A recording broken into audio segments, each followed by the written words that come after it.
কি করে তোকে বলবো। সোশ্যাল মিডিয়ায় কখন কি ভাইরাল হয় তা বোঝাই যায় না।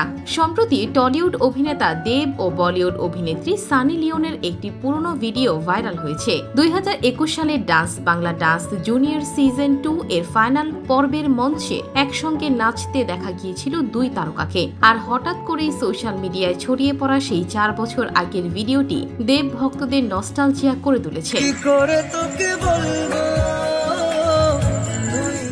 নাচের প্রতিযোগিতা অনুষ্ঠানের এক মুহূর্তে পারফর্ম করেন দেব ও সানি। টলি তারকা দেব পরেছিলেন সাদা রঙের কোট প্যান্ট আর সানির পরনে ছাই রঙের শিফন শাড়ি। ওই সিজনে বিচারকদের আসনে ছিলেন দেব, মনামী ঘোষ ও মিঠুন চক্রবর্তী।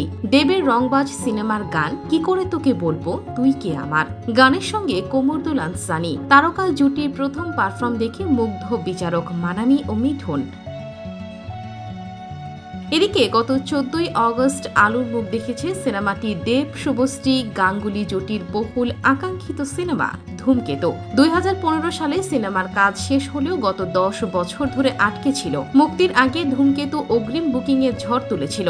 মুক্তির 5 দিনে সব মিলিয়ে এখনো পর্যন্ত মোট আয় 10.16 কোটি রুপি। প্রথম দিনেই 2.10 কোটি টাকা আয় করেছিল ধূমকেতু। চতুর্থ দিনে ছবিটি আয় করেছিল প্রায় 3.02 কোটি রুপি।